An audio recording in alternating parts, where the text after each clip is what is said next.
Only if you say so. We are live. Are you sure? I mean, I'm sorta sure. Sorta just doesn't fucking cut it these days, Boston. I know. Like the old adage says, sorta's just for assholes. Why are people still trying to disprove the moon landing? Really? I feel like those people, they don't have another hobby. My favorite one of them is the flat Earth guy who's built himself a rocket. I cannot wait for that to go all the way wrong. I don't want somebody to die, to be clear. I just want that to go wrong. Hey, Prey just passed 500,000 owners on Steam. That's pretty good. That's awesome. The game does not get the fucking love it needs. Oh, it will from us. I was going to say hashtag 2017 Game of the Year Prey. Yeah. I'm not going to lie, I am torn right now between that and two other games. Yeah. Mm-hmm. I will not say any more because that is spoilers. Oh my god, what has YouTube done? If they made this T-Bomb R video public again, of course they did. Oh my god. Unlisted. 1,800 gallons of vodka stolen from distillery in Las Vegas. Awesome. How the of course it fuck is do Vegas. you score? Or no, sorry, Los Angeles. Oh. How the hell do you steal 1,800 gallons? You get a tanker truck? I Probably. guess, yeah. 18-wheeler at the minimum. It'll be sterile by the time they get it gone. Yeah. Alright, how does Restream say we're looking today? YouTube's looking pretty good.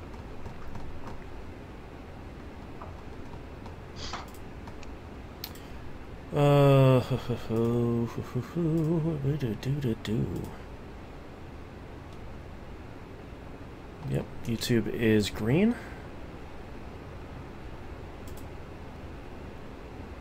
Twitch Really? I says thought we the are logo was red. excellent. Yeah. Damn right, Twitchy. Oh yeah, I gotta share these links to all of our places. I really need to sign up for Hootsuite again. I like Robert Reich. I just wish he wasn't such a caricature of a human being. I mean, really. Like, that dude's so hard to take seriously, but he's so smart. Robert Reich called Munition a lying knave. That's awesome. Like, that's, to be honest, that description just reminds me of Jim Sterling. Because he's like, he makes excellent points. He's just taken his character and blown her up to the maximum volume it can. I really love when he dresses up as... He reads internet comments dressed up as, you know, like the posh, powdered Englishman. Oh, yeah, the fairy wig and everything. Yeah, it's really good. I'm not going to lie. Stuff. I do love Stardust. Stardust is pretty great. Yeah. The reference, I know there is a wrestler called Stardust, and that's as far as I know for Stardust, but I just I like when he hams up characters like that. Yeah, and Stardust is Goldust's younger brother. Oh, really? God damn it, wrestling. Yep. God damn it to hell, wrestling. Everybody knows Dusty Rhodes. Yep.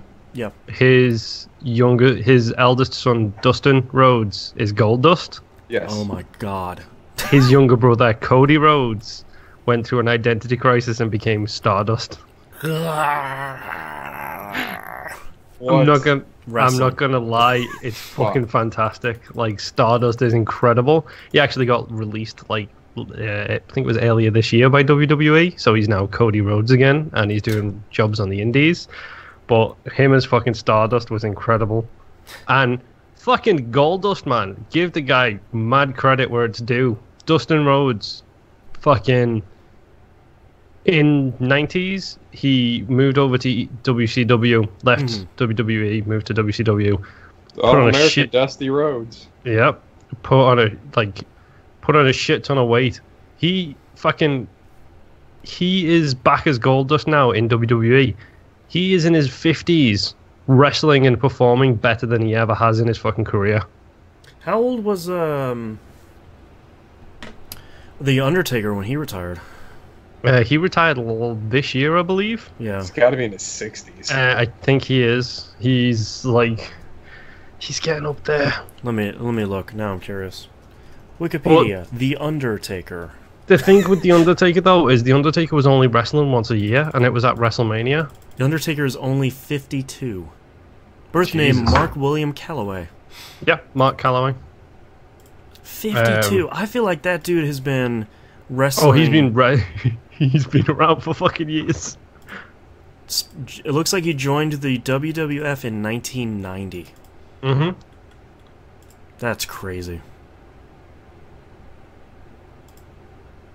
Wow. It's fucking... The Miz is the same, though. The Miz has been wrestling for fucking Ohio's over 15 own years now. The Miz. Mm-hmm. My favorite You know, I thing... went to middle school with him. Mm-hmm. Really? A certain somebody we know coached him in high school. Yep. Man. But my favorite thing is his career is now 15 years old. That's crazy. I feel like just yesterday he was on Real World. Mm-hmm.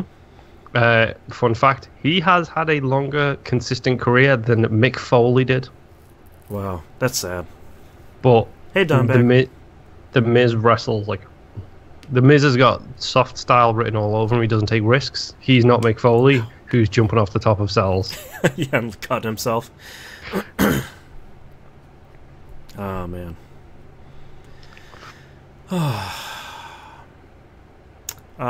We talked about the latest Bob's Burgers episode yesterday. We can't cover that. That was a surprisingly really good episode, because I feel like anytime it's a Teddy-focused episode, it's either really good or kinda not that great. Yes.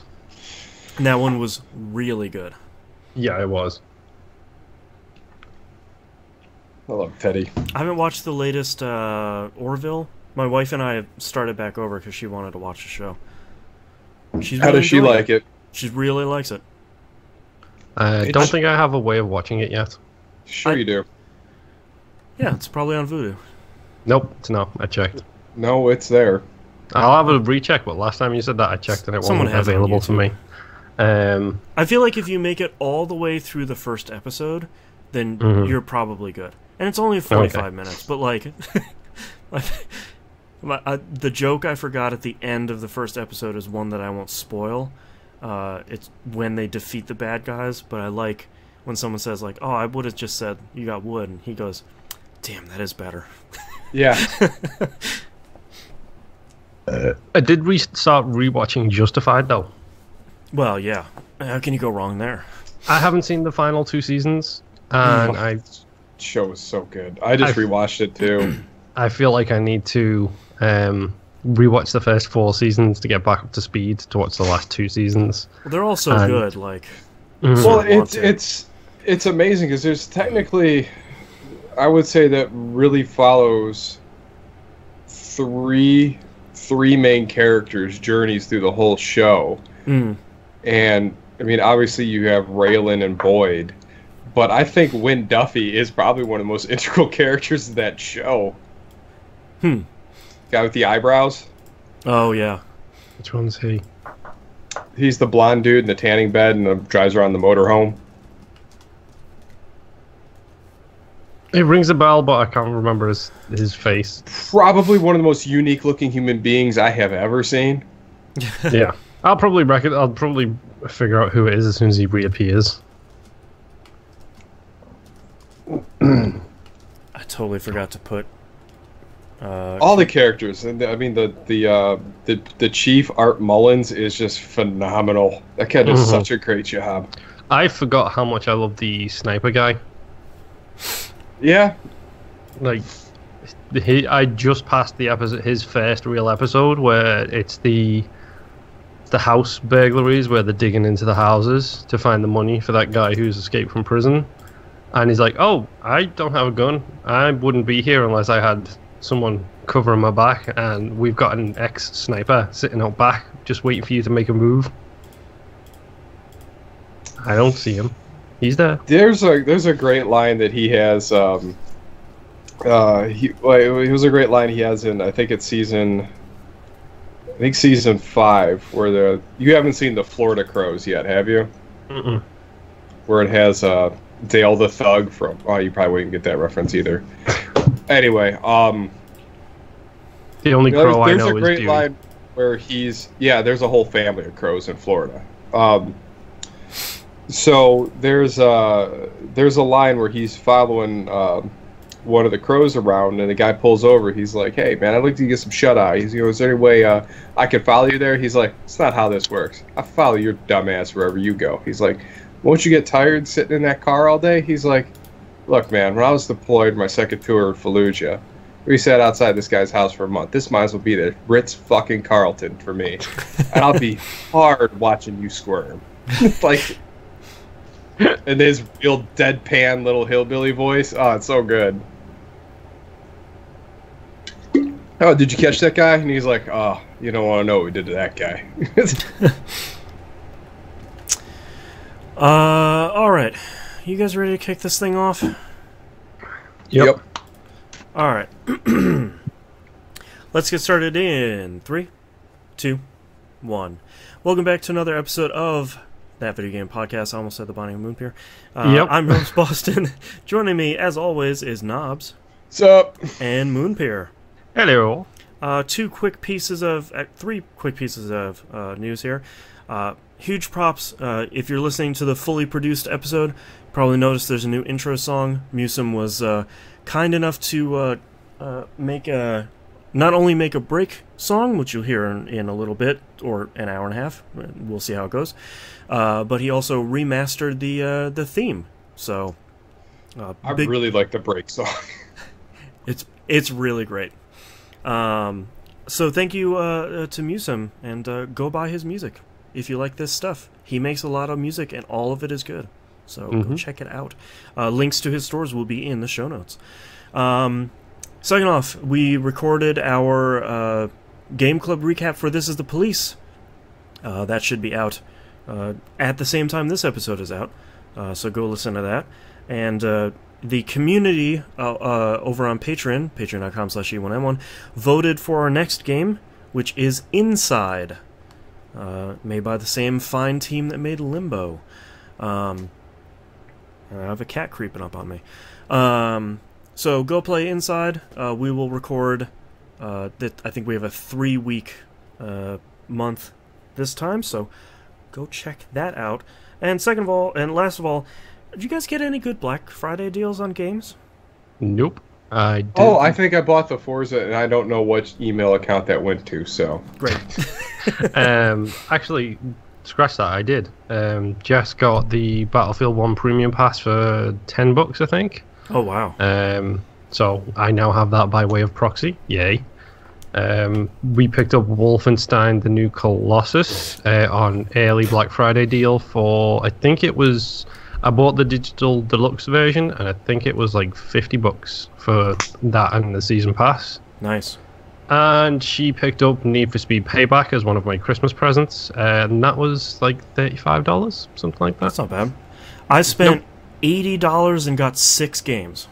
Nice. I got the season pass for Batman Season 2 for like $15. I got the Danganronpa side story. I don't remember what it's called. I got what was Arcane's previous game before Prey? The assassination game. I can't remember what it's called. I got the second one of that for like $11. So I liked Prey, so why not try that for $11? Oh, Dishonored. Dishonored. There you go. Yeah, Dishonored 2. And then I got all 3 Wolfenstein games. The Wolfenstein and the Old Blood double pack was like $15. And then Wolfenstein 2 on disc was $25. So it's like, well, nice. I can't pass that up for $25 because it's not going to be that cheap again for a real long time. Yeah. And I don't think you could possibly be disappointed with any of that. No. I'm looking forward to that, especially after the stuff I have finished recently. I'm sort of looking forward to something different. But speaking of what we've been playing recently, Knobs, what have you been playing this past week? Well, we had a few rounds of Left 4 Dead 2 on the last couple Monday nights, along with some Golf Club 2. Man, a couple of them courses were rough. Woo! Yeah. They're real rough, and then we found Turkey Hill to start on Thanksgiving, so that was fun. I actually really enjoyed both. Actually, all these the last 3 courses we played have been just well designed and difficult courses. Like, they're not insane breaks on the greens. Everything's kind of real subtle. But again, like, if you have a little lapse in concentration, you're kind of screwed. Yeah. And Scott has been peeling away. Man. He's been winning. I think he won the last 3 or 4 tournaments. So I'm loving his clips. Like, he records so many clips, and like, it's just the way he titles them is GD8, F this game, and it's like him hitting a really close to the pin green shot, and then it rolls all the way back and rolls past them. Oh yeah, I've had more than my share. Like, I'll save those if it takes an insane bounce. Like, I had one where I literally was coming in, just clipped the pin, and then shoot it all the way off the green. I'm like, or I had a chip shot, take 2 hops, check, and then roll all the way back down off the green. Oh. But yeah, I mean, usually we'll try and find the craziest courses we could possibly play. Some of them are great. Some of them are a lot of fun and challenging, and other ones are just a nightmare that cannot end fast enough. Yeah. Oh, bless you. It's usually the ones where the greens are just almost unputtable. They're just ice. Where we're literally getting to the green in regulation and then stroke it out on putts. Jeez. And that is a cat. Hanging out. I'll hang out. What are you guys doing? That's why I don't let the cats in here while I record. Jumped in and played a few more siege battles in Shadow of War. Game's still awesome, so I'm still kind of pounding my way through the game plus, I think. The end game stuff, I guess? I don't know, because I don't really think it's got any story beats tied to it, but I am just so definitely curious to get that thing at 100% across all the progression, so figure out what's happening there. Fill those bars up. That we've been playing a lot of Horde mode this last week. Gears 4? Yes, Gears 4 Horde mode, and man, that game still got it. Yeah. Actually, the mill, they have the reclaimed mill map. Mm-hmm. Except now you have one of those storms that blows through periodically. Nice. So now you got to contend with lightning strikes, so everyone's huddling inside while the horde's coming at you. And the lightning's coming down, breaking up all your defenses and stuff. And that's cool. Yeah, we tried it on Insane last night, and we made it to wave 3.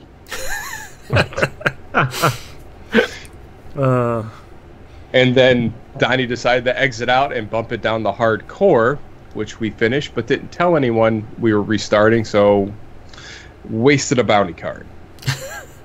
We're doing so much better. Yeah. Weird. Should have. So, all right, let's talk about games that I finished these last weeks here. Okay. All right, Battlefront 2. Star Wars Battlefront 2? Yes. Oh, okay. One of us bit. I played a couple rounds of the multiplayer, and it looks amazing in 4K. Like, it's that game is gorgeous looking. I played the story mode, and it was so close to going somewhere interesting, and it just stopped short. Finish the fight. It's not even that bad. Like, it looked like it was building up to this really good reveal, and I'm sure someone in charge of the Star Wars ethos is like, no, you can't go there. Yeah, no, that's in one of these spin-offs. You can't. That would be cool. You're right. But no, sorry. I think it was something as significant as the movies. Like, oh, nice. Like, I thought everything was leading to these two being someone something. Okay. So I was like, oh, is that where this is going? This is awesome. And they're like, oh, wait, you never know. Credits. Yep. Like, you suck, game. Please join us again in episode 8. So, like, it starts off really neat because you're kind of playing as the bad guys at the start. And then yada, yada, yada stuff, you get turned. But there's one side mission in there where you have one of the other Infernal troops with Luke Skywalker, and the dude never makes reference that he just met Luke Skywalker the rest of the game. Like, you would figure, like, I met Jim Brown, I don't know, like a couple, like maybe a year ago. I haven't stopped talking about it since. Yeah. I'm like, oh yeah, I met that dude. It's awesome. It's not even like, I think I met Luke. I didn't want to ask him, but I think that was Luke Skywalker. I didn't want to be rude and be like, "Hey, Luke." No, and then you're in the mission. You're running around with Princess Leia, and you're like, "Oh yeah, I met your brother." No, that doesn't come up once. Aren't you guys related? I thought I heard that. Where's Luke? Oh, I met. Oh, wait, no. I'm gonna keep my head down. No, don't make eye contact. I heard he said, "I'm gonna meet you at the Piggly Wiggly." Right. The gunplay's fun. Like the death sequences, like when you die, like someone's like, one of the Wasps failed their mission, or Han Solo was unlucky, or Lando's plan didn't quite work out. Like, yeah. But yeah, it's kind of fun the way you get to bounce around and do all this crazy stuff. Like taking down the AT-AT factory was kind of awesome. Oh, that sounds cool. That was a really fun mission. But as far as a narrative, like, it was so close. What? The Emperor's brother? I don't. He's just being an example out. Oh. Yeah. No, man. Oh, man. It was so. Do you care if I say it? Well, yes. It's too new. I wouldn't. But I've heard that from a couple of reviews where it's like, all right, cool. The story's finally getting. No, it's over. Okay. Like, it seems like it had good momentum and it had good promise, and then suddenly you're back at the main menu. No, like, I think what I'm hoping for is The Last Jedi comes out and then they finish the story beyond that point, because I think that's where they're going to make that reveal. But to do it ahead of the thing, but everything points to that direction. If it's not going to be that way, I'm going to be so you just miss such. If it is true, I'm going to be just as mad. Because you had a great opportunity. Yeah. How long was the story mode? Oh, it probably wasn't more than 15 hours. Okay. That's way more than I thought it was going to be. Yeah. I could be wrong. Had 0. I did it in 2 sittings. Okay. It might be around 8 to 10, I'm guessing. That's still good. I mean, call me pessimistic. I sort of figured it was going to be like 4 to 5 hours. Yeah, no. Me too. No, it wasn't. It didn't feel that short, but it did put you in a lot of different arenas and some really cool battle areas. But man, I just hate flying in those games. Yeah. Yep. That's, to be honest, that's something that everybody who loves their old school Battlefield flights seems to hate the flying in Battlefront. Yeah. And I can understand why, because I think I referred to it playing Battlefront 1 as baby's first flying game, because it's just super assisted, and because it's so assisted, it's impossibly hard to control in the first one. Mm. You know, and that's like, and here's the thing, like, there are games out there like Ace Combat that gets it right. Like, how can you not just ape that control scheme? I think the reason they don't is because Ace Combat, Elite Dangerous, these games which have very serious flight controls, the mass market don't buy these games in the millions. They needed something that anybody can jump in and play, which puts off people like us. But I mean, so for me, the Ace Combat control system is way more complicated than any of these games, and it is somehow easier to fly in those games. Yeah, but that's the thing, is you've got, for lack of a better way to put it, the gaming knowledge to operate your hands and those sticks in that manner. Your John Q Street Fighter fan will pick up the controller and be like, I don't know why down goes up.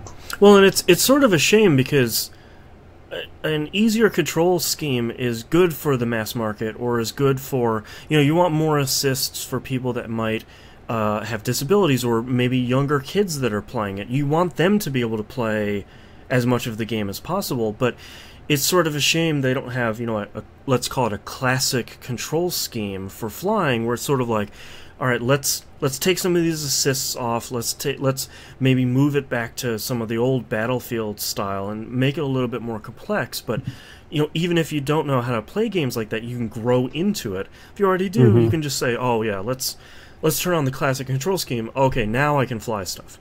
I hated flying in Battlefield 4. I absolutely despised it for the longest time until I've never I even changed. flown in Battlefield 4. If I accidentally spawned in a plane in that game, I torpedoed it as fast as I could. Willingly or not. Yeah, I despised it, but they have a control scheme in there called Veteran Mode, which is the Battlefield Bad Company 2 / Battlefield 3 controls. And as soon as I turned it to that, I was like, oh, okay, I'm back. I'm hovering over these bases in a helicopter while every single member of my team kills people and then flying to the next one. Yeah.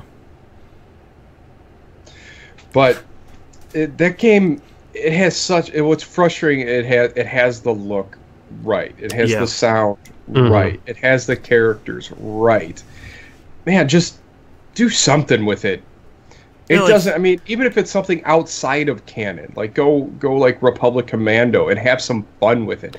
It just seems like the game is devoid of fun because it's shackled to this universe.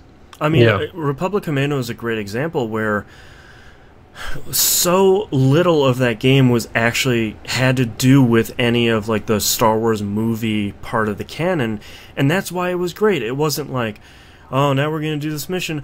Darth Vader's here. It like none of that happened. And I think if you can do that with Battlefront, you're going to get a better game.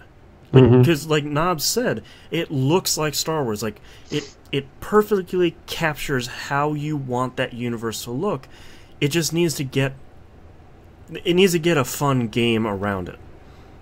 Well, right, but they still is like, well, no, all this stuff needs to be tied together. But you can have an ancillary story outside of the canon that could be interesting. Yeah. Absolutely.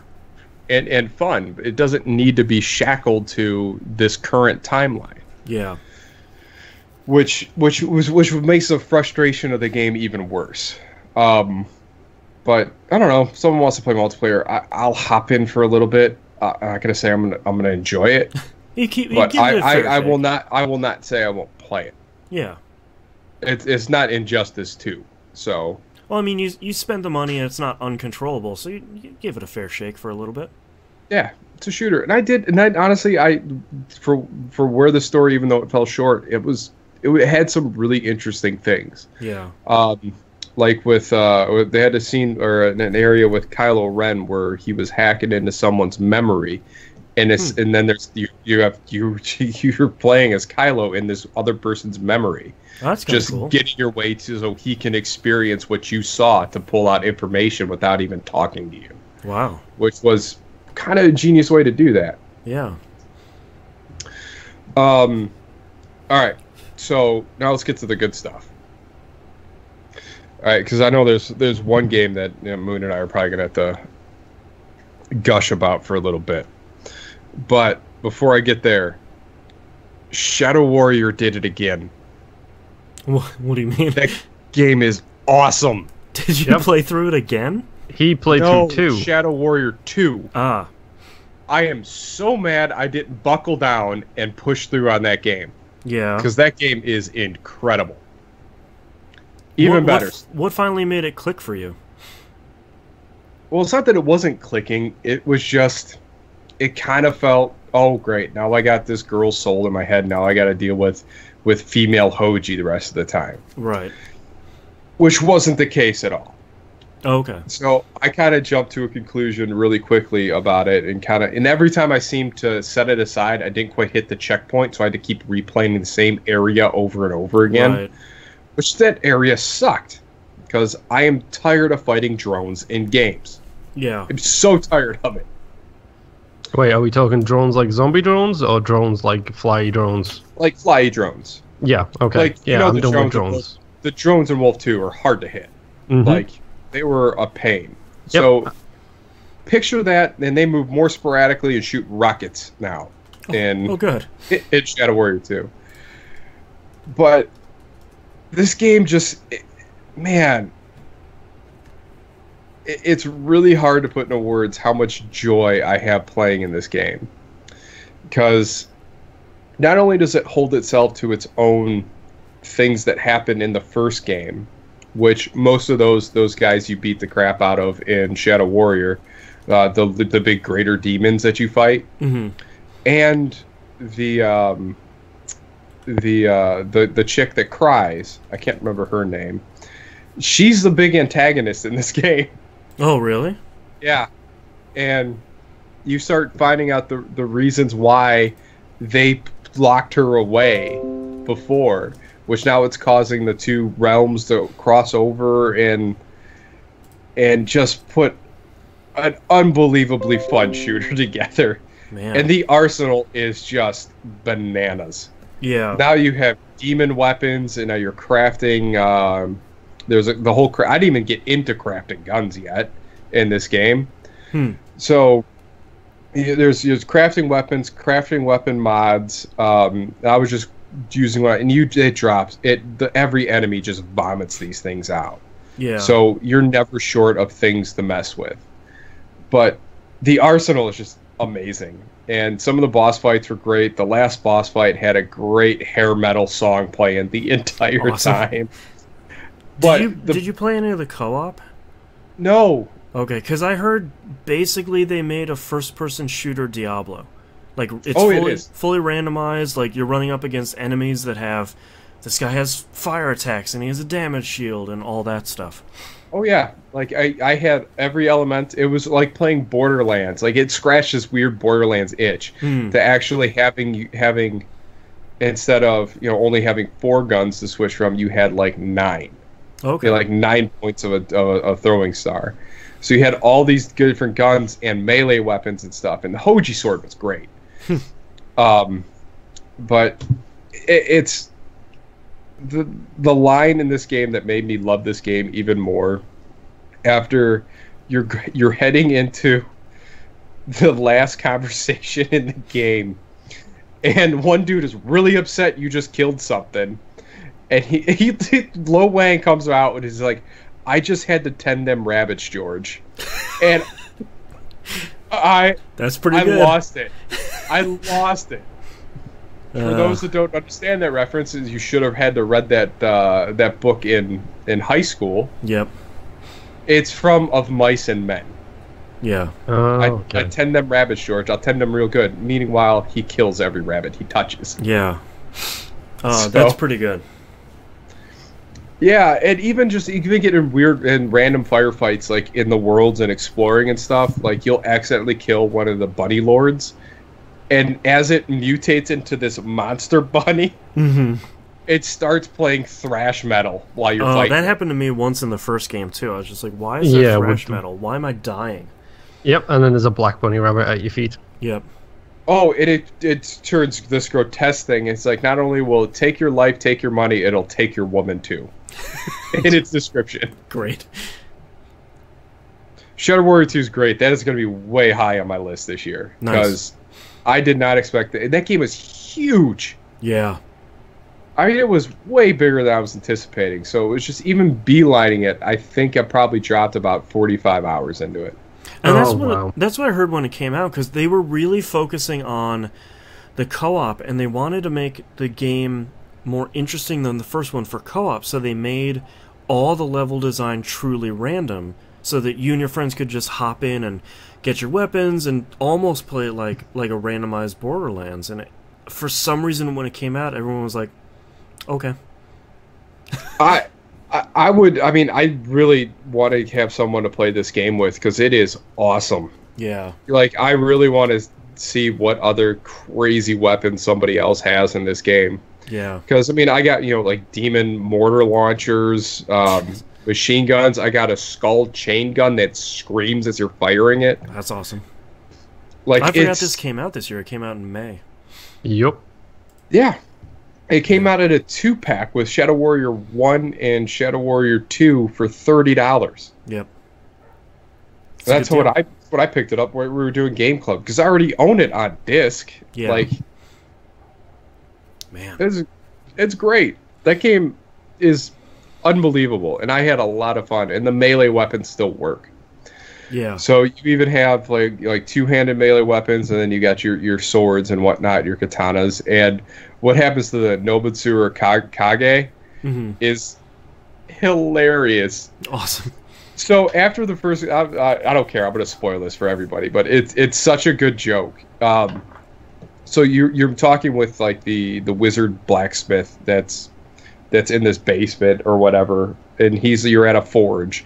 He's like, you're explaining. He's like, yeah, my family's the one that forged the Nobutsu Kage, and he's like, oh, who's telling? Or no, he's like, oh yeah, I have it right here. He's like, and the guy looks at him, he's like, who's telling tall tales now? He's like, no, look, and it's like this big. He's like, ever since I finished it just keeps shrinking. That's pretty. And it's like a letter opener. It's like 2 inches long. So then you go on a mission. You get these black pearls or something. He's like, oh, let me see if I can fix it. So he starts beating on it. This little thing on this giant anvil starts beating on it, and all of a sudden it just shrinks into this medallion. He's like, oops. This legendary sword we just ruined. Oh, Shadow Warrior. But the dialogue is great. The characters in it, like all the other guys, like the gunsmith demon Larry, like it's all just fits into this world so good. I really hope they get to make more games because they are awesome. I'm glad it sounds like lightning struck twice in maybe a game that's way meatier than the first one. Mm-hmm. See, I think people are going to stumble onto this game next year. Yeah, once things quiet down.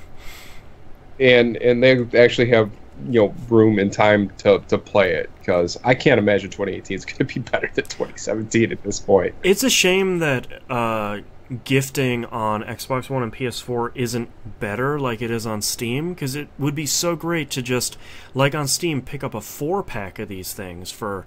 now it's on PSN for $40. Say like you spend $120 on a 4-pack, you gift it to 3 friends. It's like, all right, this is our Friday night this week. Let's go. Yep. Which I would be totally game to do that, but it's a matter of finding the people to play it. Yeah. But I mean, the I Tend Them Rabbits George line I've been laughing about it for days now. Like, it's delivered so perfectly. Yeah, the voice actor for Lo Wang is really good. Well, and like everyone keeps giving him crap, but yet the dude, just his actions, like he keeps doing the right thing over and over again and is getting no credit for it. Yeah. And he just keeps twisting the knife over and over again on everybody. That's good. It's like, oh yeah, remember when I saved the world? No, you never mentioned it. So South Park, here's another one that did it again. Yeah. That game is an amazing strategy RPG in the best way possible. Yeah. Oh my gosh. That game has had me laughing hysterically the entire time.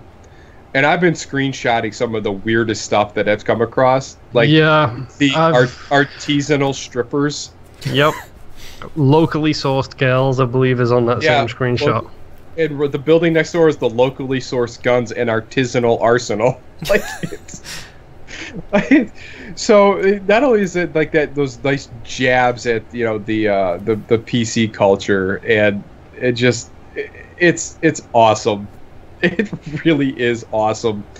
And the costume shop, like I probably spent 15 minutes in this costume shop just kind of walking up to the screen. It's like, look, there's the Scooby-Doo outfits, there's April O'Neil, they have David Bowie's outfit from when he was doing that Star Child thing, right?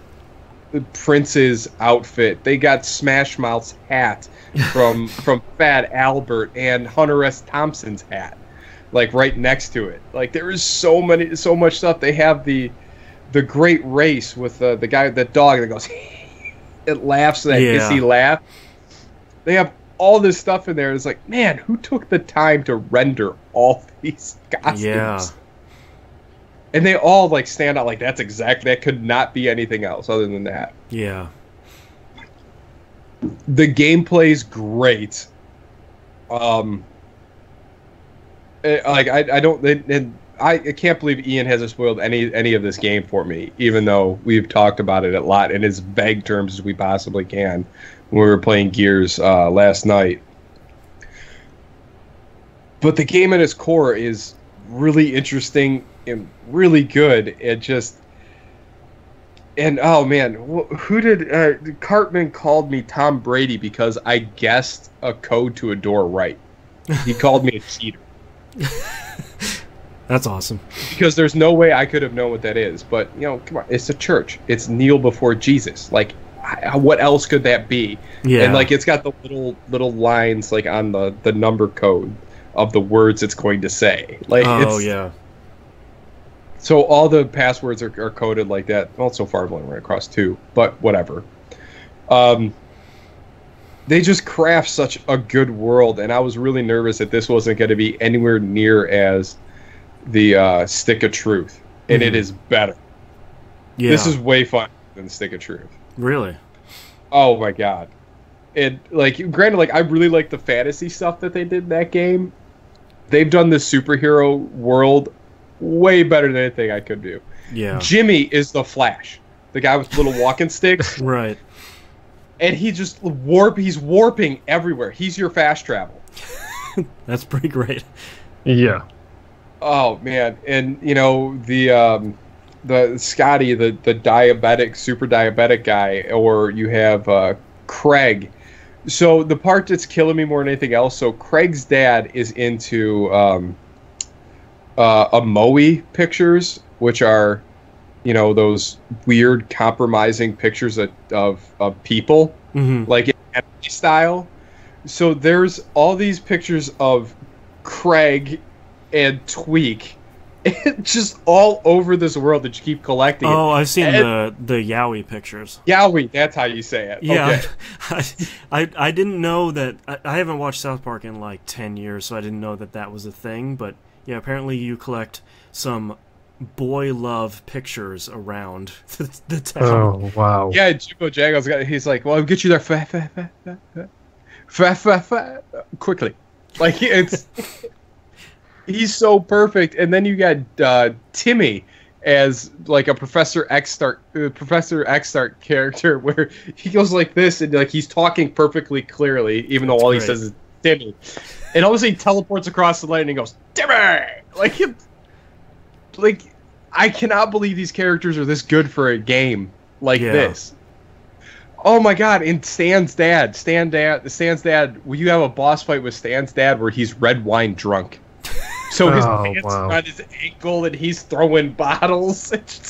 I mean, I think it was their smartest idea to not go fantasy again. For the kids, it's another day. So they already played fantasy. Like they're gonna play something else, and I think that's the smartest thing. And to go with superheroes being so hot for the last couple of years, I think that's a pretty clever, natural way to go.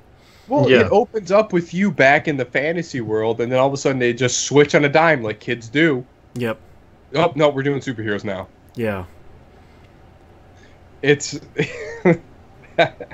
I really wish I'd have started this one sooner because this is great. So I'm really enjoying that, and that's why I've been late to the last 2 shows because it's like, oh, just one more battle. I'm almost done with the dungeon.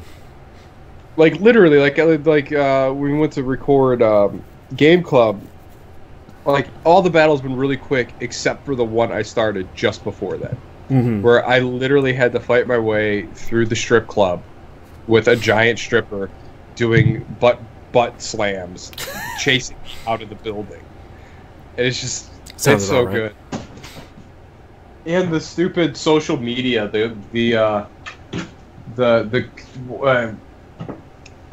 like Instagram, but it's like Coonstagram for, Cartman is the coon. Oh yeah.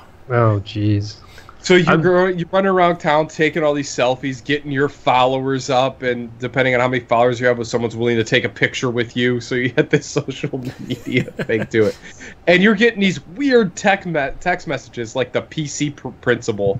Like, now that I met him, if someone says something off color at the start of the fight, I can go and hit him a couple times before the fight starts. Oh, because nice. They said something on PC. Then you get an apology in the text later, like, sorry, bro. Like, I didn't know that was wrong. Man. The game looks awesome. The game has no right to look as amazing as it does. And it works on every level. Yeah. Oh my god. Alright, and then the last game that I finished this last sabbatical here. Yeah, let's talk about this one, shall we? Let's talk about Wolfenstein 2. The microaggressions is the funny. Like, I didn't even know that was a term, and I dated a hippie for a little bit. Like, to be clear, we really can't spoil a lot of this game because a lot of it is something people should experience. Yes. Which one? Wolfenstein? Yes. I can't. I don't know if I liked it more or as much as Prey this year. Yeah. Mm-hmm. I think, I mean, there's so much we're limited on talking about for this. I think the moment-by-moment gameplay is not as good as Wolf 1. I think the overarching story and the big set-piece moments is so much better than Wolfenstein 1. Mm. There are moments in this game where you literally think, did that just happen? Yeah? Okay. Yeah. And there is one moment specifically which I cannot ruin because I never thought they would go there. Yeah, and they went there. Yeah. That's the spoiler I read, and I was just like, okay, I want to play Wolf 2 now. Awesome. Yep. Well, it's not even like, even that you know it, the way it was presented, because... Right. Because you're dealing with the ramifications of Wolfenstein: The New Order. Now, the Old Blood takes course, which I think the Old Blood is a better all-around game than the New Order. Mm-hmm. Just because it's like this prequel thing, and it builds up to this, the Kill Billy mentality of B.J. Blazkowicz. Right. But man, Wolf 2, it just, man, does he own that title in this game? Yeah. Mm-hmm. Oh yeah. I mean, I've made a lot of notes on this game because we will have a spoiler cast basically coming up in our Game of the Year discussions. There will be things to discuss about this game that, unfortunately, being part of the Game of the Year, I feel it has to be mentioned. But there is the development of BJ from Wolf 1 to this, to the start of this, and then by the end of it, where you end the game, and his character development throughout, with very good reasons for him to go the way he's going or feeling the way he's feeling. It was, again, I was blown away that Wolf managed to take a game that I wasn't interested in and make a very compelling story with very valid reasons for people to be the way they are, including a fair bit of heartbreak along the way. Like, there's one level in particular, I literally didn't want to play it because I knew what was going to happen in it, and I did not want to do any of the things in it. And as I expected, it was a gut punch. It is a 100% gut punch level. Are you talking about the opening? No, I'm talking about the Mesque or Mesquite. It's in Texas. Oh, Mesquite. Oh, yeah. Yes. Yeah, where that you level. yeah. The Where less there's said, the nothing better. you couldn't do anything to stop what was happening. Yeah. But man, like, cause I thought the mission before that, like where Dimebag was talking about, he just finished Area 52. How awesome was that train fight? Mm-hmm. Oh yeah. It's like the set pieces of this are bananas. But where I thought the game had spoiled itself for me when it, like the title of one of the achievements are finished is Space Aliens, and I'm like, oh, is it going there? That's going to be awesome. But the left turn it makes at that point, I didn't see coming at all. Mm-hmm. Not at all. And then, I was expecting to be more outfitted with the space armor that you have at whatchamacallit, like at the start of the game where you're sewn up into that suit, that you get at the end of Wolfenstein: The New Order.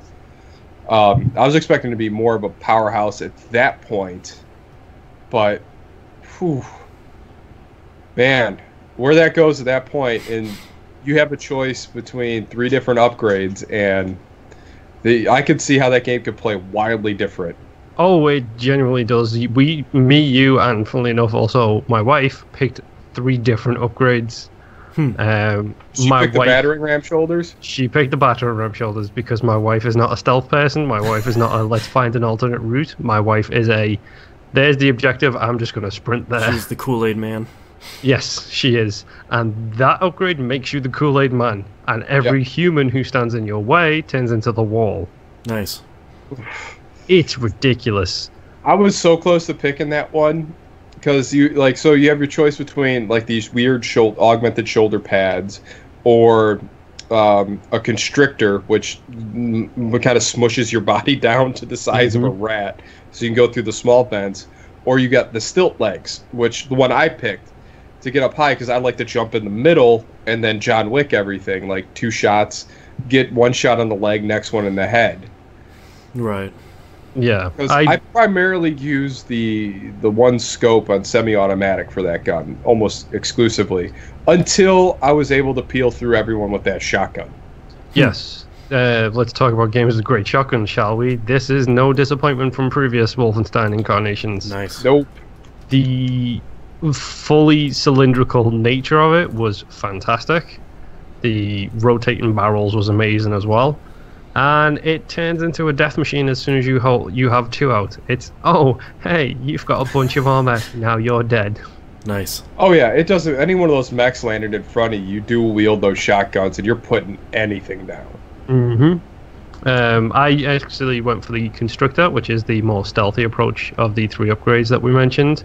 And you fit in a rain pipe, like a drain pipe from your house. You can fit through those. Oh, wow. And it opens up a lot of alternate routes. But my favorite thing is when you go into those pipes, the camera focuses down, the lens widens, it lengthens itself out. So all of a sudden your camera angle becomes really weird because you've got really long arms just because the way basically it's constricting you. And it's altering your focus and the way you're actually seeing things as you're crawling under these way too small spaces. It almost it would remind me of the effect of running around the Predator, or not the Predator, the Alien in Alien versus Predator, like the original, where it kind of like scoped out your sight way too far. Yeah, it's really great. I mean, the problem is that, like, as much as I want to talk about a lot of the story beats in this game, like, we really can't. I will say, anybody who's playing it now, spend as much time as you can on the U-boat, which is your home base. That's like your base of operations. Spend as much time as you can there because there's always conversations, there's always character beats, and there's so much to learn just by being there. I think Sigurd is my favorite character now in the Wolfenstein series. Well, Sigurd, that cat? No, Sigurd is the young girl you meet near the start of the game. Not young, slightly bigger girl. Oh, okay, yeah. Oh, yeah, all her conversations were great, and she had that one moment in the one submersible that she got. That was just... What was crazy about what's crazy about Wolfenstein is they've managed to humanize all these... You literally care about everyone on this boat with you. Yeah. Which was... Like, you just think usually NPCs are just some fodder. But they all have these really interesting stories about who they are, what they mean to the revolution, and you know, in meeting the guy with the baby and the Black Panther chick that ends up taking over the boat, and man, it is. You're right. Like, I think the gunplay and the actual the point A to point B shooting was better in the New Order, but I think the set pieces in this game were infinitely better. Yeah, it's better moments. I think a better story. Just the gameplay in the first one, I feel, was better. But even that, like, I would trade that for what we got into, I would say, any day of the week, because what you did when you went back to your childhood home might have been one of the best things in games I've played in a long time. That was gut-wrenching at every corner you went in that house. There's so many moments like that, though. Yeah, and seeing a shelled-out New York City, and you know, I don't want to spoil the one place you go in this game, because that mission was incredible. Yeah. Yep. Yeah, that's the hard part about talking about Prey, and it's the hard part about talking about Wolfenstein, like the hard part talking about Prey, is sort of like, there's all this great stuff that I really want to encourage you to play this game for, but I can't really tell you about it. It's a lot like talking about, what was that game on 360? Alpha Protocol. Well, no, another good game. The one where you're fighting in Saudi Arabia. It's like you and two other people. Oh, Spec Ops: The Line? Yeah, Spec Ops: The Line, where it's like, I need you to play this game, and I need you to trust me. I just can't tell you why, but you'll know why. But just, I can't tell you. Yeah, that is a really good example of, it's a game that everybody should play, but we just can't explain to you why, because that would destroy it. Yeah, exactly. So go play Wolfenstein 2. I would say you play Wolfenstein, the New Order, and then like really get yourself attached, because I don't know how they made BJ Blazkowicz a character you cared about. Yeah, like this face in Wolfenstein 3D is now a sympathetic character across 3 games. Yep. Yeah, really good. It's all really good. I really like the Old Blood, and not only just for the best credit song I've ever heard in my life. Yeah. But even this one, man, it's from top to bottom. Like it's something you gotta play. It's great. I mean, you start off the game in a wheelchair and made that interesting to play as. Yeah. Yep. But that's what I played this week. Moonpier. What have you been playing for? I forgot the last 2 weeks. Yes. Okay, so this is the police go play the game and then listen to our spoiler cast / game club episode on it. Yep. You will get bad I am at that game.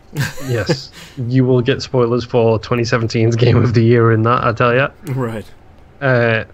So yeah, love that game. Go listen to that episode. Battlefield 1. Thank you, Jimbo. Thank you very much, Jimbo Jangles, because thanks to your incredibly effective videos and giving advice on weapons to both Nobs and myself, my wife now loves Battlefield 1. Hey. She used the gun that we all used, got really into playing it, and now is actually switching out into different guns to work her way towards achievements and enjoying it no matter what. She's figured out the way she likes to play and is absolutely loving it. I think she's probably put about 20 hours into it this week. I probably put about 5, because I still love Battlefield 1. It's so much fun. Yeah. Including DLC maps, which there are some maps which are fantastic for snipers and some which are not so great for snipers. It surprises me how much of a difference the DLC stuff does in that. Like, for example, now on the cavalry, you have a lance, a legitimate lance that you can charge at people with and impale them while you're riding a horse. It's hilariously fun. But we've already talked a lot about Battlefield 1 in the past, so instead let's move on to one of my Christmas presents from my wife, Need for Speed Payback.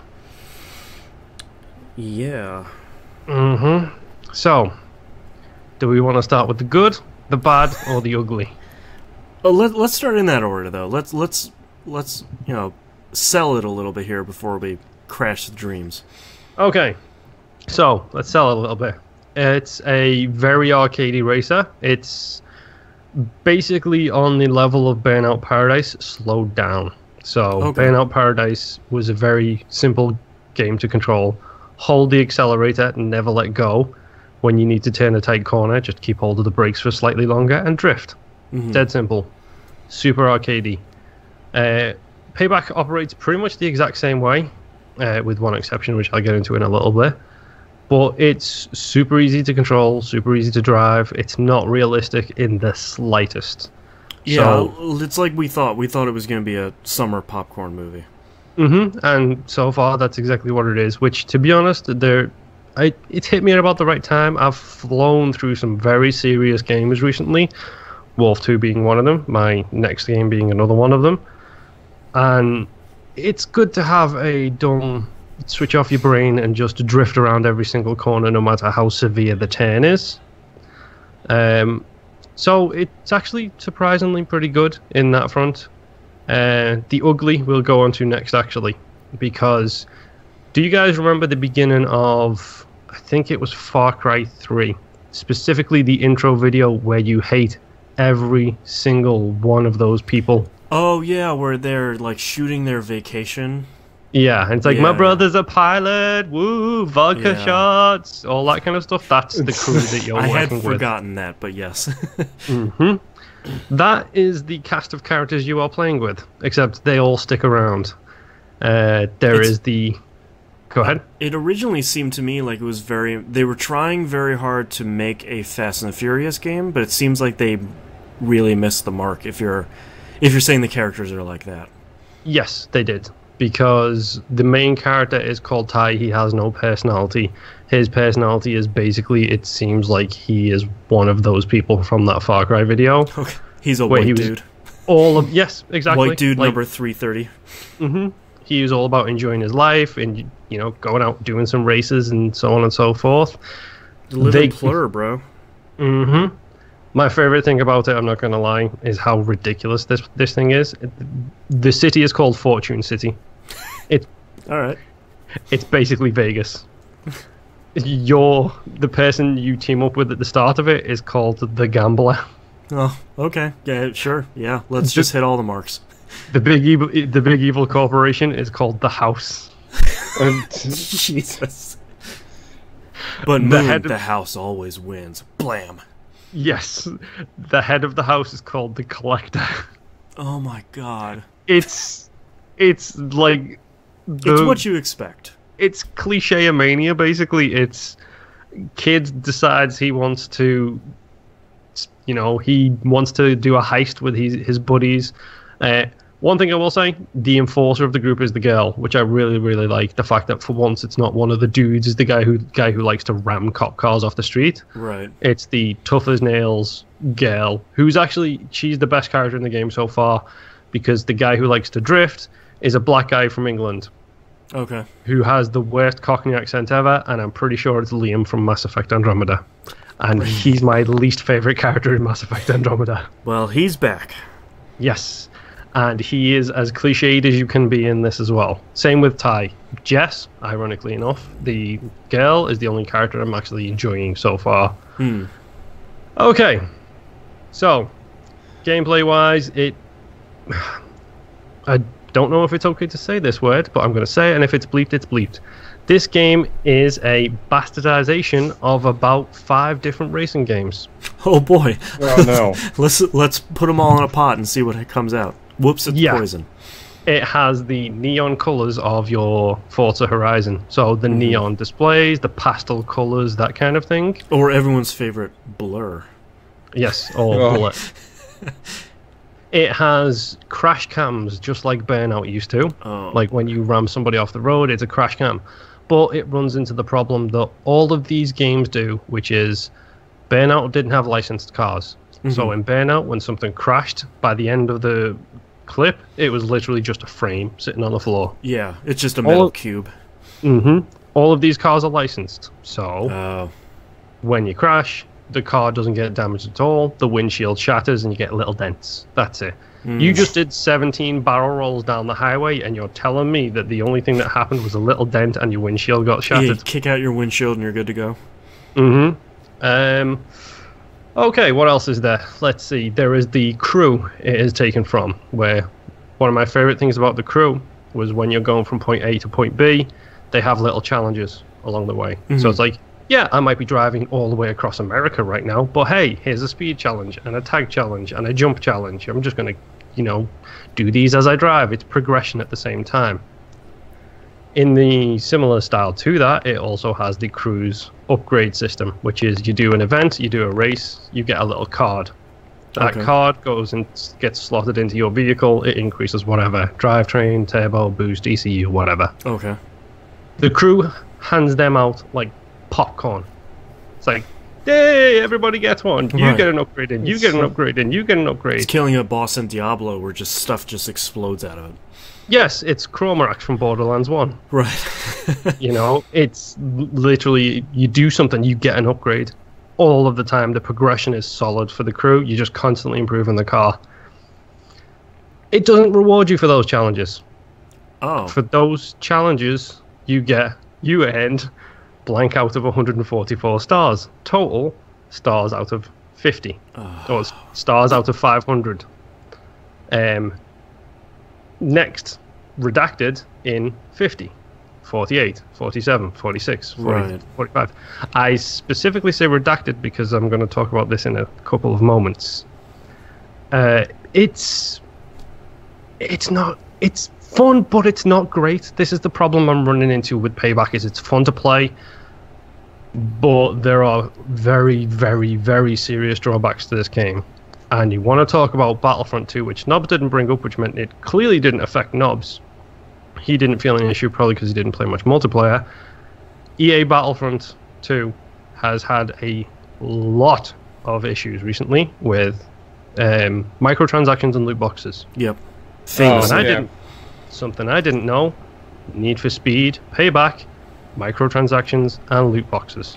Yeah, I just found out about that in like the last week, and I was like, oh, of course it does. I found out about this after I got an achievement. The reason I found out about it after an achievement, and this, to say I was very angry when this happened. Don't mess with my achievements, boy. The description for the achievement is grinded out a previously won single-player race for speed cards. The keyword in there is grinded. If you would have said repeated... Ground.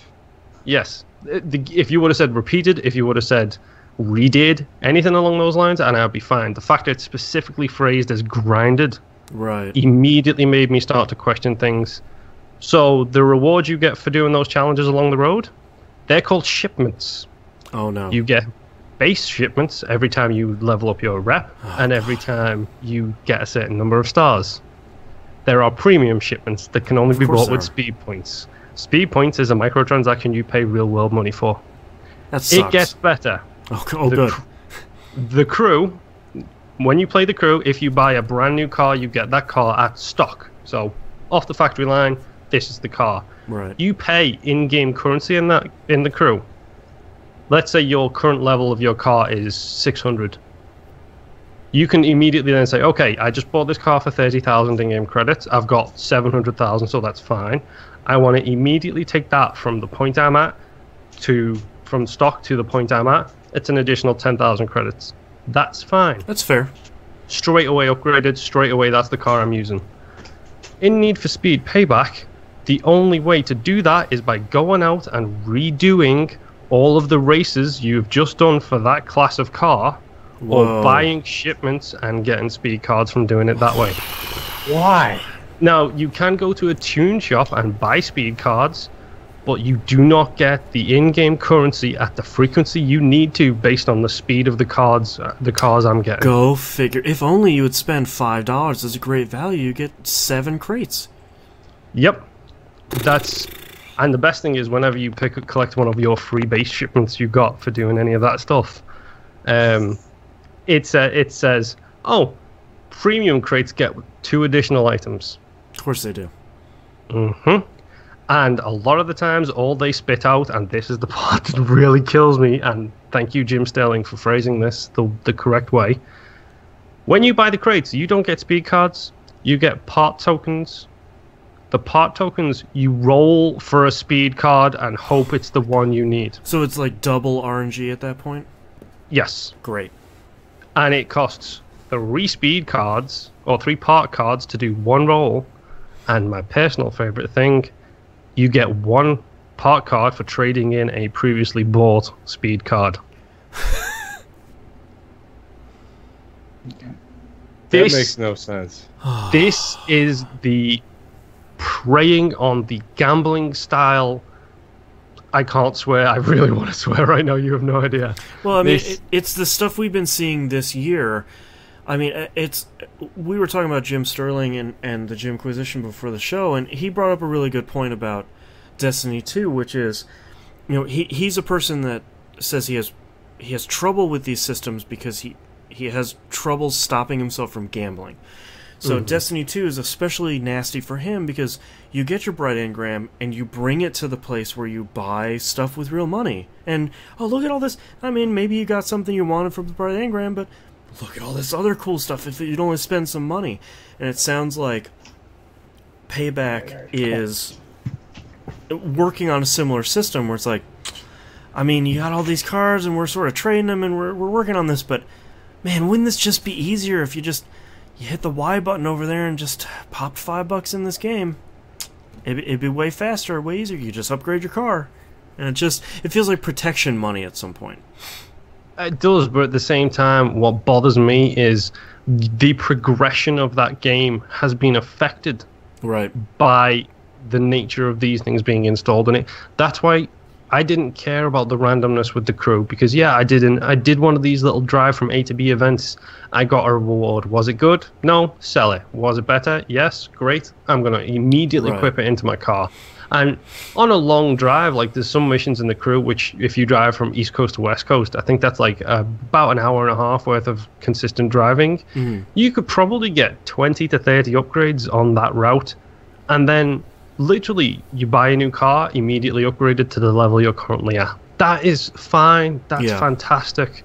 You've got that loot-based system in there, and it in the crew as well. It is really effective at being like, oh, just one more little race, just one more little event, and then I get a part, and then I'll be done. Oh, but one more is fine.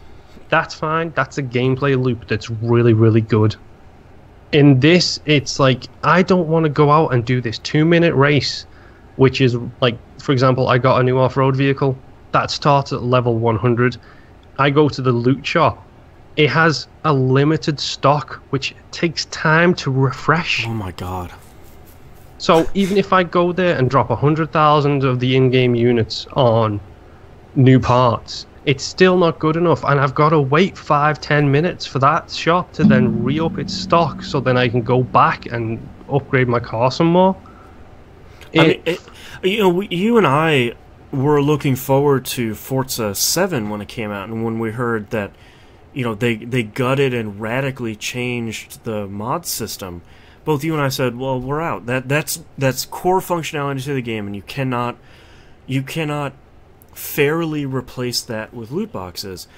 And I think we were the thing we had in our mind was exactly what they did with Payback, which is you're taking this $60 game and you are putting free-to-play mobile tactics in it. Like, and mobile tactics and that sort of design choices and all that on mobile games is fine because you're not paying anything up front. Yep. Like, my That's biggest the whole problem, point, is they are free. Yeah. Like, I don't want to pay $60 and then get free-to-play tactics on top of it, because that's what they're doing with limited stock that you have to wait for in the store. They're just saying, man, if only you could keep playing. Just $10 over here on the other tab in the store, you could just keep playing. No, I paid my $60. Like, that gets me the game. I mean, that's what bothers me the most, and I'll be honest, I do not want to hear the argument of games are more expensive. as, again, talking about Sterling, as he so rightly points out, people, especially executives, will come out and say it's impossible to make a good, successful game without this kind of thing. Stardew Valley was one of the best-selling games last year. That didn't put any of this stuff in it. That was a single-player game with no multiplayer, and that thing sold millions of units. I sort of want to put an asterisk on that, though, because I've been thinking about this for the last couple of weeks. I don't want to hear that from, like, EA DICE or Activision Blizzard or Take-Two. The big guys, no. Yeah, I don't... No. If someone is coming out and saying, like the Stardew Valley guy who worked for 6 years by himself to make this game, he can say, like, look, games are too expensive to make. Like, these are really hard. Or if a company is trying to make a bunch of, mobile games, smartphone games, and they say, like, look, it's free, but we're going to put advertising in it, and you can also buy loot boxes. That's fine, too. Like, that's probably 3 people sitting in their garage or 10 people sitting in a shared office space somewhere. But I don't want to hear someone like Ubisoft coming out and saying, like, boy, these games are really expensive to make. We had a banner year, and we fired most of our employees, and we don't pay them more because the game did well. Mm-hmm. You can't do both. The thing is, we will now, as far as I'm aware, it might have happened once or twice, but we don't hear from these small teams about how expensive games are to make. Right. We don't hear them making excuses for putting these type of things in their game because they release them for free, or they have reason and validation to do it, and we all understand that. Yeah. The people we hear excusing this type of behavior and excusing this type of development is the big companies who are publicly traded and all about the bottom line. Well, look at Rockstar. Shark Cards have done billions of dollars for them, but they still are, I live in San Diego. You hear a lot of horror stories from working at Rockstar. They still treat their employees terribly. They still don't pay them more because Grand Theft Auto 5 did really well. Employees don't get a cut of Shark Card stuff, which sucks. No. Take-Two gets that cut. Yeah. And then Take-Two come out and say that they're no longer producing any games that doesn't have this system in it. Yep. And as much as I hate to point the finger of blame around here, but thank you EA and Ultimate Team, specifically FIFA Ultimate Team, for being the greatest selling video game in history. Like, FIFA outsells Madden every single year without fail. Yep. And thank you stupid FIFA players for being dumb enough to make them realize that this is a 100% golden ticket moneymaker for them. Yep. And they can do it year after year, and nobody says a thing until now.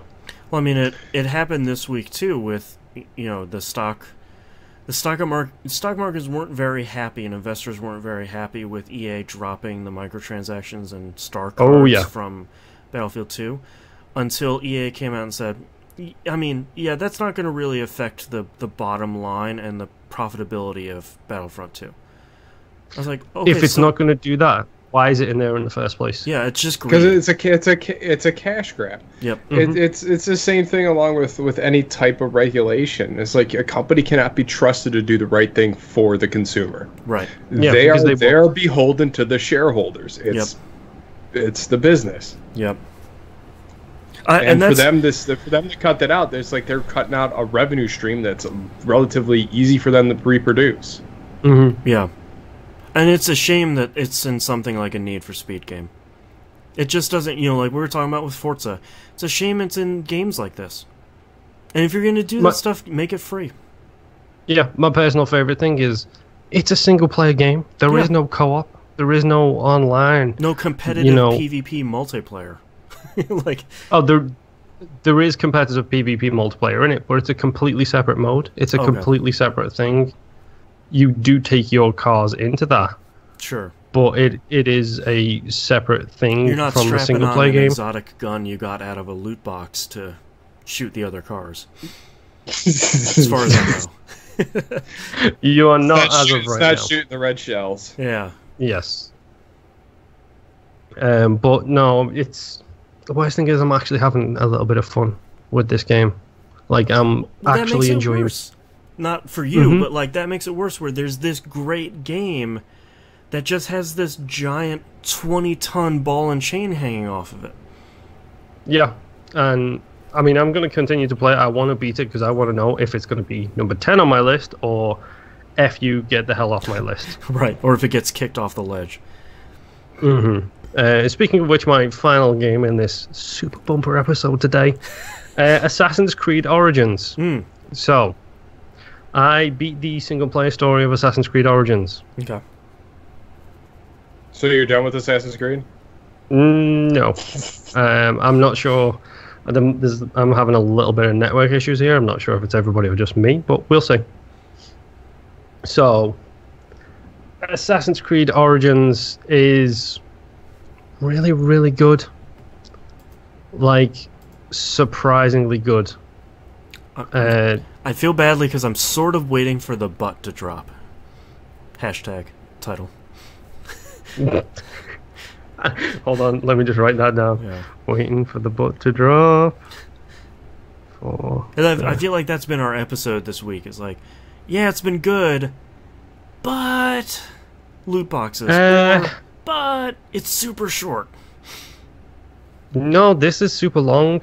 50 plus hours to get through the single player game for me. That I am an achievement hunter, so I was doing a lot of exploration and side stuff on the way. It's really good. Like, if so you said you found a different control scheme, correct? Yes. I went in. I believe it's the alternate control scheme. I don't know if there's more than one, but I used the alternate, which turns the combat back to the face buttons and run up, run down, back to the bumpers. So it's a weird hybrid of Mirror's Edge and previous Assassin's Creed games. But there are some minor issues with it. There is a lot of investigation missions in it where you're going in and you're press A in this thing, press A on that thing, and press A on that thing, and press A on that thing. But it presents it really, really well, and then the way it does like the golden holographic interface to be like, oh, I'm a cop from the Egyptian times, so I'm putting this all together in my head. It's like I'm CSA Magi or something like that. Where so you got to take notes. You got a boat, a pelican, and a weeble. Right. Yes, basically. And then you CSA Magi that thing together, and you get a story from it somehow. I don't know how. He's just very clever, I'm guessing. There's a little too many of them, but the collectibles are nowhere near what they have been in the previous games. Like, my wife took a screenshot of her Assassin's Creed Unity map. It was ridiculous. I completed the game and still had 4 areas that I hadn't explored. Oh, okay. So after I did that, I went and explored those areas a little bit. We spoke earlier about Wolf 1 and Wolf 2 being unbelievable, that they tell a story so well. I am very impressed by the emotional connection you have to your character and your wife's character and your son's character and the historical figures you meet as you go through the game. There is a very well just not a random Charles Darwin hanging out. That's what I was going to bring up. Hey, it's Darwin. If you think of Egypt, come on, who do you think of when you think of Egypt? Oh, I mean, I already know. Oh wait, no, that's it's not even the right place. But there is a lot going on in this game, and it goes some places I didn't expect it to go. Do you meet King Tut, yes or no? You probably go into his tomb, considering one of his tombs, I'm pretty sure, is one of the pyramids. Oh. No, they found him in the Valley of Kings. Then probably yes, because his brother Tut Jr. Yes. It's probably not called the Valley of Kings. I don't know. They just call it the Valley. Yeah. This is the place where the desert is. I mean, it's in Egypt. It's probably just the Borg. Yeah. I'm trying to figure out how to phrase this without giving anything away. The emotional crescendo by the end of the game, it takes you places you wasn't expecting it to go.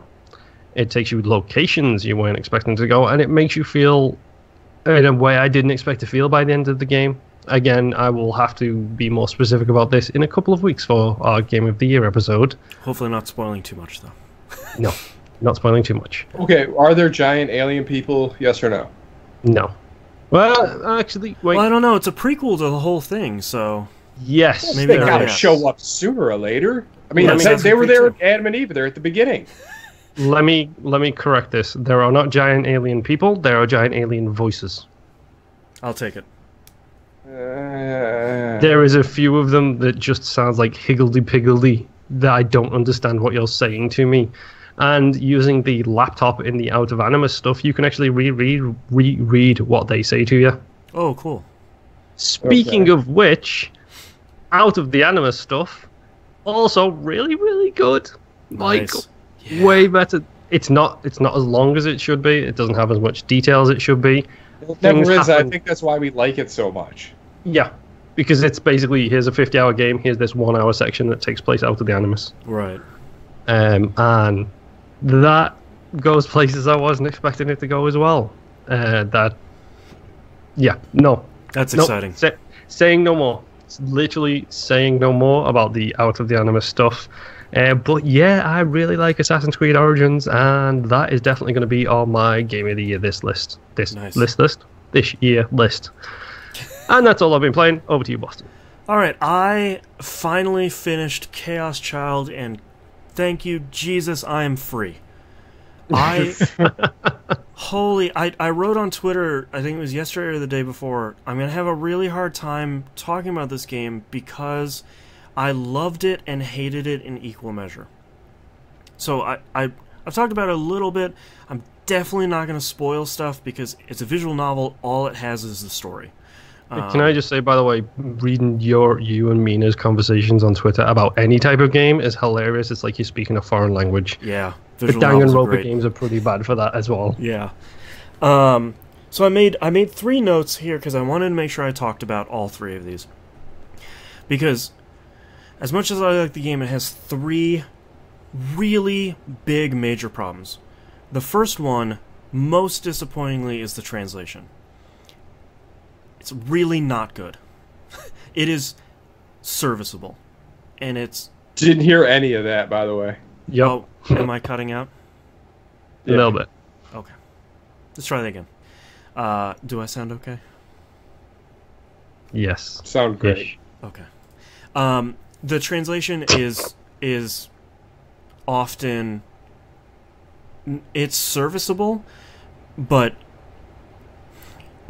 I feel like it misses a lot of the nuance, and there's 2 really weird glaring points. One is often character names are misspelled all over the place, which is weird because there's like 10 characters in the game. Number 2, the main game's text often is different from your backlog text. So what the game will do is you can hit the triangle button and you can look at everything people have said for a while, for like 20 to 30 lines. Often the script is different between the 2 of them. And I really don't understand why that happened. Like, I don't understand why it's not the same script between the 2 of them. So if something... That and the names should be something that's noticed straight away and fixed straight away. Yeah, like, even one script, like the in-game script, will have stuff misspelled or have punctuation wrong, and then in the backlog script, it's totally fine. I don't even understand how that... Yeah. Point number 2. Someone's messing with the Word file. Yeah, exactly. And this is after they patched... No, it's a notepad error. Yeah, exactly. This is even after they patched the translation. So, who knows? Number 2, it's so long. It's painful. I spent 60 hours on this game. That, by the way, is easily double the amount of time I spent on Steins Gate getting the platinum in that game.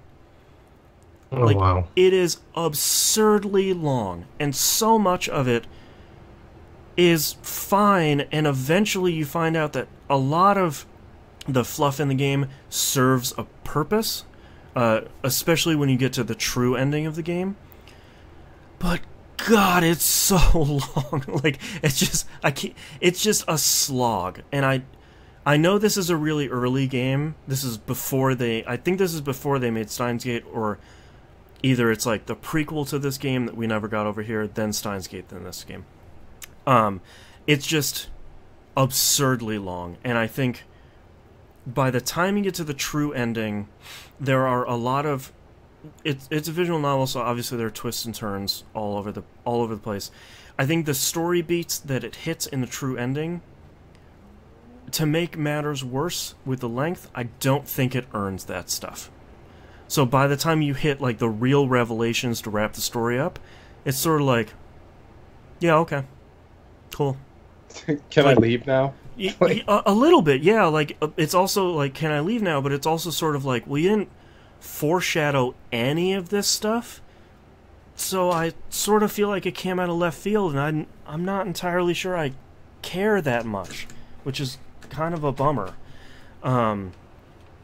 Overall, the story was fine, and I think it did itself a disservice by telling the most interesting story stuff in the first playthrough, and then you had to play through, it's a visual novel, so this isn't like a lot of other games. When you play through it again, you basically just hit R1 and it fast forwards through everything you've read, so you get to make different choices along the way, and you only read the stuff you haven't read before. So you have to play through 4 other story paths to get to the true ending. Not a lot of that stuff was very good, in a way that wasn't materially important to the true ending. And speaking of those choices, for my last point here, I talked about this when I started playing this game, and they're called delusions. Basically, you get to a point, and you can pick a positive or negative delusion, or you can do what's called a skip trigger and just bypass it and just not make a choice. I was so unhappy with the positive and the negative delusions for all of these that near like chapter 2 out of 12 in the game, I just started skipping them. Because oh wow, the positive ones are all strangely perverted in like a way that doesn't make sense for this like psychological murder mystery, and all the negative ones are all tropes of like movies or zombie stories or like horror tropes that also don't fit. And what happens at the end of these delusions is basically he's basically daydreaming, is what you realize pretty early on, and like once the delusion is over, you go back to basically the main storyline, and he goes, no, that would never happen, and then it just keeps, the storyline keeps going. So there's, unless you're going for the platinum, which I did, there's nothing added by going through any of these. And unfortunately, that is, these delusions, picking positive and negative or a combination thereof, is how you get these other endings. Oh. And it sort of sucks when you just want like most visual novels, you just want it to pop up a decision and say, should I go here, should I go here, or should I go here? Instead, you get this sort of, it's just dumb and doesn't really add anything. So you don't get your turn to page 53 for this line. Yeah, and like that's such a great part of visual novels, is you're figuring out the pathways you haven't taken yet, and eventually, it does read a lot like a choose your own adventure book, because you're sort of making all the wrong choices and getting all the different branches, and eventually you get to all of them, and then the true ending unlocks, and the whole story wraps up in a nice bow, which Chaos Child did. But by the end, like, I got the really good story, and it went to crazy places, and it got wrapped up on the first playthrough, which is supposed to be like, you get through half of the story and you get a cliffhanger, and then you start exploring all these side stuff, but it almost never reached that same height, which is kind of a bummer. So it's good. At the end of the day, this is a good visual novel. The voice acting was good, it was gory as hell, it was surprisingly spooky in a lot of places, which is hard for a visual novel to do. The storyline went some absolutely unexpected and really fun and interesting ways. I don't see where people were coming when they were saying this is one of the best visual novels. I wholeheartedly cannot agree with that. I think it's fine, but when you look at something like Steins Gate or 999 or Phoenix Wright, those are the visual novels you should play. Like, actually in reverse order, start with Phoenix Wright, go to 999, and then hit Steins Gate, because you sort of lose puzzles and focus more on story as you go through those games. I throw Hotel Dusk in that mix too. Hotel Dusk is a great example. Yeah, I mean that's very much that leans a little bit more on the adventure side than it does the visual novel, but you know, you're sort of getting a little bit with, you know, chocolate with your peanut butter there, and I can't. Gross. Yeah, and Nobs doesn't like chocolate for anyone that's listening. I cannot recommend this game as someone's first visual novel, primarily because of the length. I can recommend Steins Gate because I think that's such a great visual novel and it's such a great tight story that you get everything in that game in about 30 hours. Well, maybe it's a perfect one because everything beyond that is better. Yeah. Yeah, but I feel like Chaos Child is a lot like Parks and Rec, where it's like if you don't tell people that it gets better after the first season, people watch 2 or 3 episodes and are like, this is a bad show. Why did you recommend this to me? I'm not going to keep watching this. To me, that's Chaos Child as an introduction for visual novels. Like, it's not the best there is to offer, and it is lengthy in a way that doesn't serve itself any favors, and I just can't. The worst part is apparently Steins Gate has like a 24-25 episode anime, which apparently is good. Hits all the high points, gets the character development, everything's fine. They made one for Chaos Child. Remember, a game that is twice as long as Steins Gate. Tell me 6 episodes. 12-episode series. Apparently, it barely hits all of the story points. So, like, you can't even say, oh, we'll go watch the anime. You sort of get the story points. So, you kind of can't win. I appreciate P-Cube for bringing this game over, and I appreciate them translating the Science Adventure Team's games. I just wish that they would try a little bit harder to get a translation more solid, because if they push a game like this back even a month or two, everyone like me is still going to buy it. But it's going to have a solid translation. It's going to be edited, well. It's going to be a much tighter game, and it won't be kind of a disappointment that this one was. That's a bummer. So, but thankfully, they had a sale on Danganronpa 1 and 2, so I picked those up, and apparently those are, from everyone, including Mina, those are incredible. So after playing some non-visual novel games, I'll get to those, and hopefully they're as good as people say. Well, now you're free. Yeah, sweet freedom. I cannot tell you how happy I am. I started playing, I wrote down AC Pocket Camp, and I keep reading it as Assassin's Creed Pocket Camp. Instead of Animal Crossing. Animal Crossing Pocket Camp. Surprisingly, this is my first Animal Crossing thing I'm playing. I don't know how I have missed these very popular games that I've had the systems for that seem like they're up my wheelhouse. I have completed the tutorial, and my problem with Pocket Camp is they hold your hand very, very tightly through the tutorial, and as soon as that's over, they're like, all right, see ya, and they like pack up and leave. It's like, yep. Well, what am I supposed to do now? And game's like, I don't know, what do you want to do? It's like, I don't know.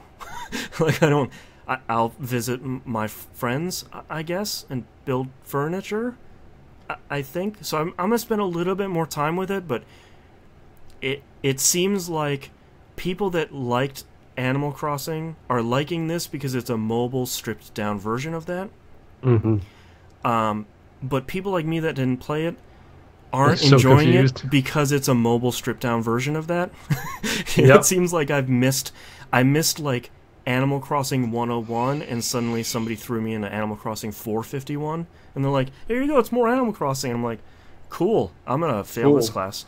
Yeah, what's that? Great. It's like me taking theology. Yeah, it's sort of like, all right, I'm gonna do my best, but don't hope for a lot here. Yeah, I got chastised over in Thanksgiving because I never played that game. That seems like a weird thing to yell at someone about. Well, no, it was my cousin's daughters were just buried in their phones. Like, what are you playing? It was, Animal Crossing. I was like, what? Yeah. All right. Yeah, I'm not getting it so far, but I'm gonna try it a little bit more, and if not, it's kick it out there. I got Marvel Puzzle Quest to play. Yep. Yeah. Speaking of, boy, they suddenly updated the UI in that game. That's weird. Yep. That came out of nowhere. I was not expecting. Like, I was expecting like the tiles will come from the sides, and now they come up from the bottom. Like, wait, what's going on? Yeah. A lot better. Just weird. Yes. And the last thing, I started the first episode of Batman the TellTale series, Season 2. I don't remember what the subtitle is for the season. The Darkness Among Us or something like that. The Night. The Darkness Within. The Night Above. I don't know. Yeah. So far, off to a really great start. The villain they introduce in minute 2 is the Riddler, who I don't care about normally, and they made him pretty cool. Really? And they made him look really cool, because he doesn't look dumb. He's not Jim Carrey. Yeah. He doesn't look like the Riddler. He doesn't look anything like the Riddler. He has a cool hood, which makes him look nice. He's in his 60s, which is kind of fun. He's not like a 20-year-old playboy. The whole thing, I'm about halfway through the first episode, and the whole thing is sort of like, oh boy, Riddler's back. He was like Gotham's first villain, and we are screwed because he's back. That's kind of cool. Yeah. It's sort of nice that they didn't... The recap for Season 1 was pretty great. It was about 4 lines. It was, I used to mourn my parents, and then we found out they were Gotham's worst villains. That sucked. And it's sort of like, all right, let's get to it. Like, okay. I imported my save and everything, so I know a lot of that stuff will carry over. I almost wish they would have shown me maybe what happened in episode 5, because maybe I forgot a lot of stuff as soon as I first saw Alfred. I maybe forgot what happened at the end of that game. Spoilers for maybe the end of the first season. Alfred shows up and he has a eye patch, and I was sort of like, "What happened?" Did I forget? Yeah, I was like, "What happened to you, buddy?" You're good, Moon.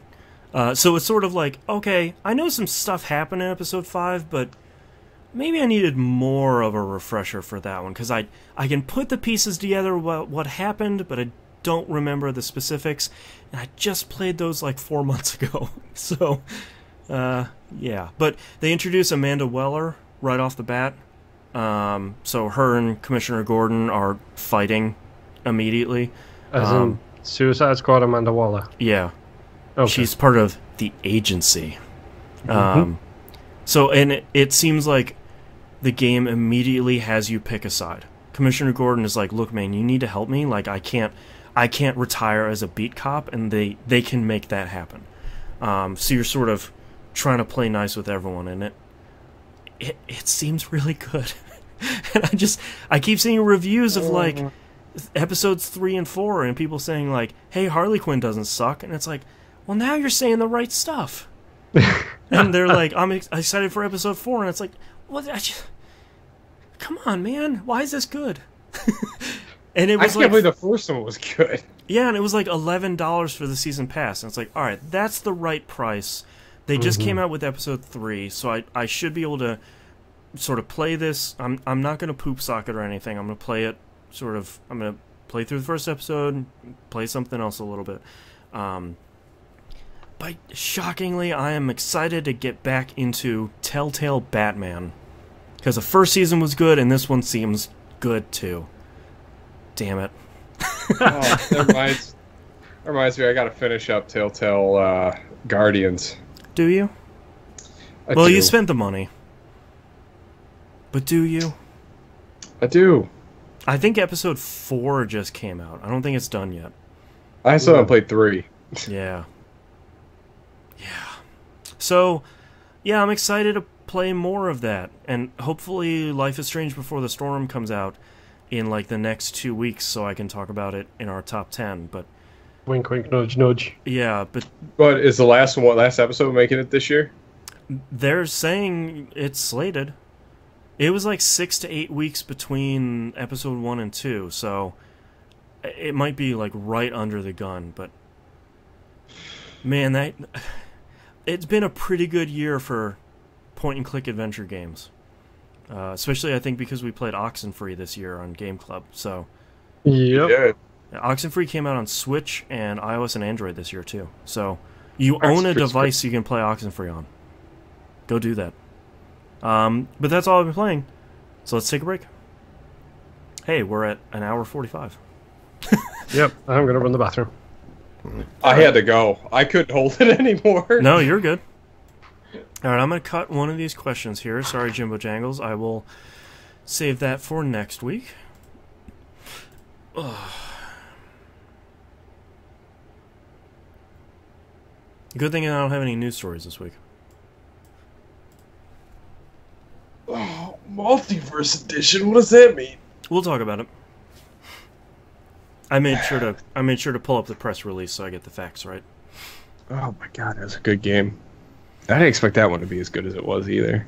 I'm glad it came out on Switch. People are eating up indie games on the Switch, which is great. Probably a great platform where you can just kind of pick up and move. Yep. You're not locked in front of your TV. Oh man! All right, let's see if there's any new news stories here.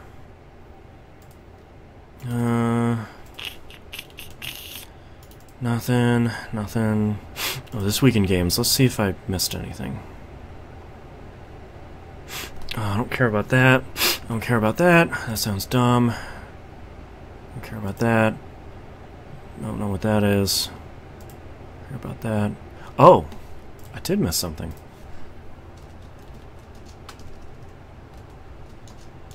Doom. Can't forget that. Yeah, I can't. That's gotta break you. That's gotta hurt your face. I've heard. I read a lot of previews about it. Apparently, it's not bad. They managed to do something to how that game renders, where it doesn't make you sick. That they apparently didn't do for Skyrim. I've read a lot of people getting pretty ill from Skyrim.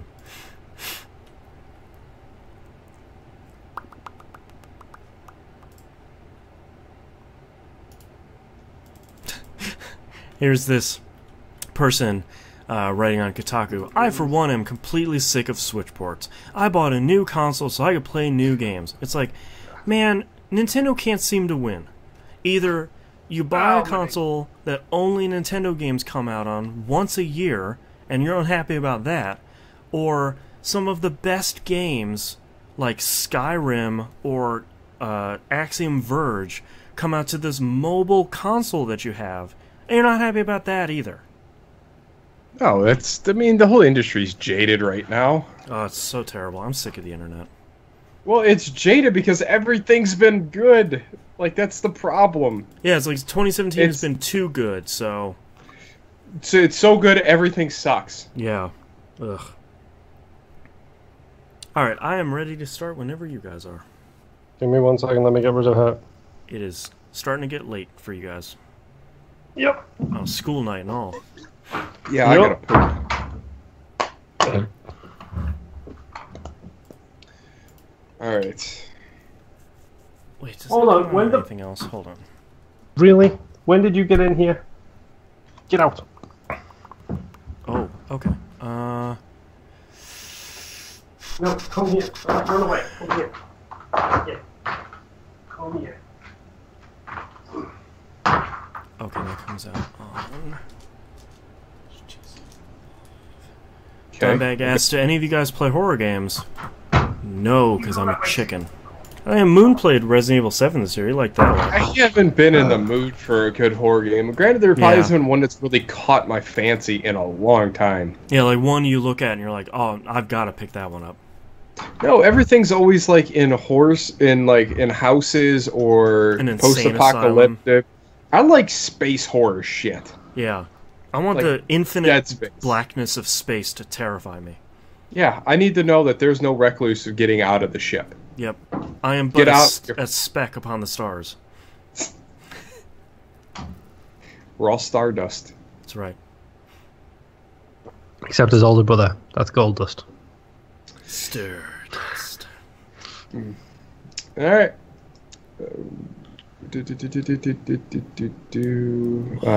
Which tab is that under? There it is. Okay. Ready? Ready. As soon as everything stops shaking. Alright, ready in 3, 2, 1. Welcome back, everybody. We got releases this week for November 27th, 2017. Xenoblade Chronicles 2 for the Switch. I am terrified at how large this game looks. Thankfully, I don't have a Switch. Yeah, same with Breath of the Wild, so... yeah. You pretty much spend a year playing both those games. Yeah. Axiom Verge Multiverse Edition for the PlayStation 4, Vita, and Switch. So I had to look up what this is. It is not only a physical copy of this, but it comes with a booklet with developers' commentary and art, a poster of the world map and the items, a soundtrack CD on the Switch, not on the other versions, but also an exclusive making-of documentary. That's kind of cool. Yeah. So not only do you get to get a cool physical copy of one of the best indie games available, you also get some pretty cool stuff. That sounds like decent swag. Yeah, I think, especially since, one guy made that game under a deathly ill child and a bunch of other really terrible stuff happening in his life. I think that would be a really interesting behind-the-scenes documentary. Oh, wow, yeah, I've just realized that's why the Vita version was never out, was it? Yeah. And it was so delayed. He actually finished putting it out? Yeah, his kid was so sick when it was born. Oh, do we know who's doing the documentary? No, I wanted to say it was it 2-Player Productions? I was going to say, if it's 2-Player Productions or Area 5, that would mean it's quality. Boy, Area 5 would be great. I'll look it up while we're talking. Alrighty. Monster of the Deep Final Fantasy 15 for the PlayStation VR. This the fishing game, isn't it? It's the VR fishing game. Now, just what you wanted. Guys, it's a VR fishing game. If they can somehow make it like Sega Bass Fishing, where it just yells fish at you whenever you've got one, that would be great. Yeah, fish. It was the documentary was made by 2-Player Productions. Awesome. That'll be really good then. I don't know how they've done it, but they've made a really good name for themselves. Yep. With good reason. Yeah. Alrighty. Doom VFR for the PlayStation VR and HTC Vive. That's the virtual effing reality version, isn't it? Yep. Knobs and I were talking about the possible vomitorium qualities of this game during the break. I read a lot of previews, and apparently they did something to it where it hasn't made anybody sick. So I don't know what dark magic they put in there, but I find it hard to believe. Because that game is blisteringly fast. Yeah. All right, we don't have any news stories, so let's move on to emails. Kevin from Cincinnati writes, with the insurgence of loot boxes and more microtransactions in AAA games today, do you think the reviewers should review the business model or even mention it? I think they should, because now when you purchase a AAA game, it seems like you're purchasing a business model now and not a game, which takes away from the experience.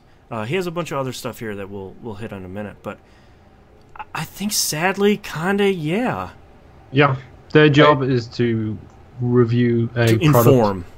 Yeah. Yeah. It's to inform the customers about what their opinion is on a product is, and regardless of how much loot boxes they receive from a developer or season pass things that they receive from a developer, they need to be able to tell every single customer every aspect of that game, good or bad. So yes, they need to be perfectly clear loot boxes, and if they feel like it hampers the game in any way.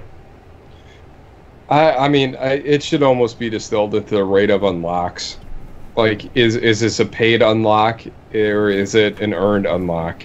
Yeah, like, at this point, I want to know, like, when does the game come out? How much is it? Is it Xbox One or PS4 Pro Enhanced? Is it 4K? Like, I want to know that stuff. And does it have in-app purchases? And are they at the detriment to a game, like we were talking about with Forza 7? Like, does this replace some sort of system to the detriment? Obviously, I want that to take into account for their score. But the unfortunate part about so many of these free-to-play systems and microtransactions being in the game is they're not patched in or turned on during a review session. They do it when they launch. So many reviewers, not to the fault of them, are going and being like, loot boxes seem okay, but they're not on. And I've been playing this game for 2 weeks, and it seems fine. And then the game comes out, and it's like, oh, man, I gave this game an 8. But now with loot boxes, it's like a 5. Like, they totally pooched this thing. So it has to be a really hard juggling act right now, and certainly nothing I envy. Well, I mean, it all comes down to us as the consumer, how we spend our money. Yeah. Like, the only way it's going to go away if we stop buying them. But the games are forcing you to buy this stuff to be competitive in the game. Right. Yeah, he continues, says, price has a lot to do with the value of a game to me, so knowing what kind of business model the game has is now a big determining factor. Game Informer put it best when it comes to Star Wars Battlefront 2. Quote, the most damning show of the game basically saying, we want you to pay to win, is a limit being put on the number of credits a player can earn in arcade mode. After finishing 5 arcade challenges, a player is told to come back in 14 hours to earn more. That's the kind of gating that makes a certain free-to-play games nearly unplayable, yet here it is in a $60 game. End quote. That's egregious. It's the same thing we were talking about with Payback, where it's like, man, you cleared out the shop, come back in 14 hours, and you can buy some more stuff. It's like, no, dude. No.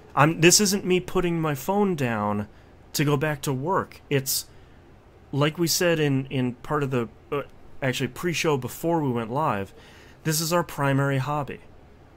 I didn't spend $60 to wait for no real good reason.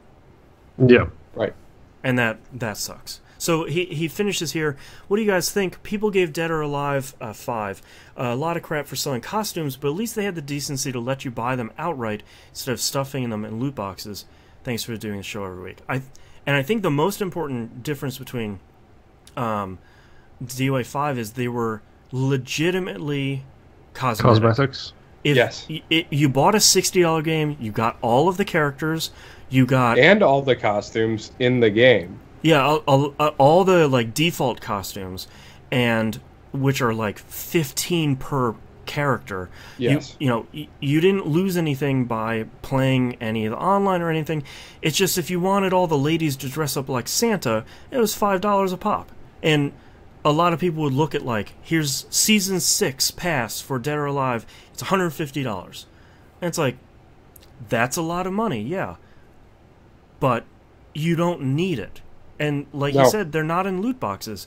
If you want Ayane's costume, keep playing. You're going to get it. Yeah, keep playing arcade mode on harder and harder difficulties. You'll unlock her costumes. That's it. Keep playing tag mode, and that's it. It's not like, thanks for finishing it. You got an arcade token. Pop that into the casino and see what loot box pops out. It's a duplicate. It's a duplicate Kasumi costume. Break that into dust, and maybe you'll be able to make one for another person. Yeah. Well, and that's where I think, like, sometimes they get some of them right. Like, I believe the way Battlefield 4 did it was they just kept gifting you crates after crates after crates. Yep. You know, for leveling up and completing in-game challenges, and they just kept vomiting stuff out there because there's so much stuff to unlock in that game.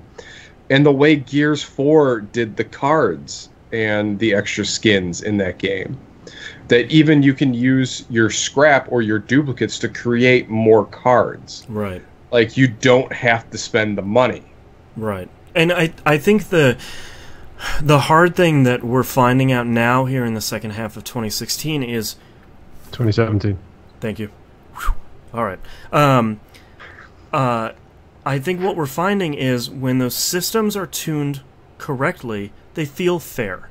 Duplicates aren't a big deal because you're getting maybe 10% of the cost to craft another card. 2% is unexcusable, but let's use 10% as a positive. But you get a. I mean, but the thing is you can play around a horde, and you're going to end up with 25 to 2,800 credits. You're going to buy anywhere between 6 to 8 boxes, and I think that's fair. You know, you're going to get a bunch of cards, and you'll get a bunch of card dust, whatever the hell they call it in that game. That's fine. But when you look at something like Overwatch, which I still think is an egregious example, you start looking at stuff like Star Wars Battlefront 2, you play one match that gets you 10% of the way to getting a crate. When you get a crate, you get 3 duplicate cards, you break those down, you get 3 dust, and a star card is like, I don't know how much it is, but it's like, let's say it's 500 to create. You very clearly and very quickly know the system is not in my favor. I can't put the time in to match someone dropping $20. They immediately have an advantage. And you can tell that right away, and I think that's when it gets really bad. Because it just feels it's blatantly greedy. And there's no way around it. Especially for a $60 game. I'm going to keep saying that. Mm-hmm. Well, yeah, and that was the good thing with, keep going back to the way Gear's system worked, is the cards really are only perks for Horde mode in a cooperative mode. Whereas pretty much all the other cards in that game that would be for Versus are just bounties that get more stuff to buy more cards for the other modes. Right. And skins and whatnot. Yeah. And I think that's fair, but like, you look at Battlefront 2 and you say, if you're going to dive this deeply in a lot of this loot box stuff and a lot of free-to-play stuff, let's make the game free. It should be free-to-play. Yeah. Mm-hmm. Yeah. If it's free-to-play, it has to be free-to-play. Honestly, it was so egregious that I didn't even look at it. Yeah. Like when I played it. I just hopped in and just played. Yeah. And immediately got rolled constantly, but whatever. The Nimp has a question that sort of piggybacks on this one. Since the industry seems to be shifting gears and supporting microtransactions in games, do you think that means DLC is slowly disappearing? Honestly, the last good DLC I can think of that came with a great amount of content was for The Witcher 3. Yeah, I think in general you'll see more and more studios take up on the Titanfall 2 approach. We're not going to give you a season pass, we'll just keep giving you content for free to refresh the content, to keep it new, to keep it fresh, to keep it in your mind. Right. And microtransactions is how they're going to keep taking the money for that DLC. And they will probably make a lot more money for the microtransactions than they ever would with the season pass.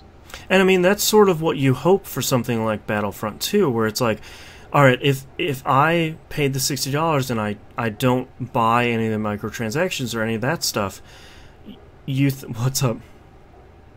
That's a great point. I didn't hear any of it. Oh, I'm cutting out again. You know, you have to hope that the people that are investing their money in the loot boxes are going to be the ones that are paying for the basically free DLC that everybody gets, but there doesn't seem to be... A lot of times these $60 games come with $60 season passes for like one season of stuff. And that... It just sucks all over. Yeah. Well, I mean, it sucks. It's becoming a legitimate business now. Like, this is an industry thing now.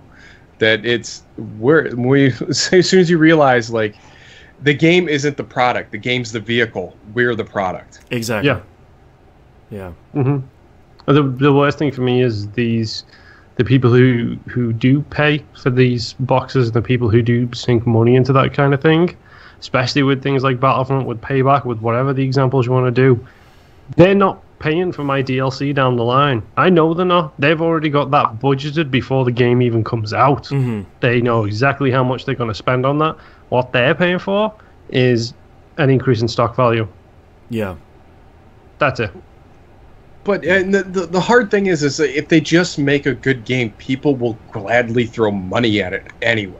Or if they reward the team members that worked so hard and crunched for probably years to put this game out, if they get a percentage of, shark card sales or loot box sales, that would go a long way to making me feel better, because the people that nearly killed themselves to make this product are at least going to get rewarded in some material way. Well, yeah, and then that would have to mean that it'd be in their contract that they are part shareholders of the revenue of that game. And that'd be great. Instead, that's the only way to do profit sharing. But the problem with the profit sharing is that goes to stakeholders and shareholders. It does not go to people that are creating. Right. And which is the worst double-edged sword in this industry.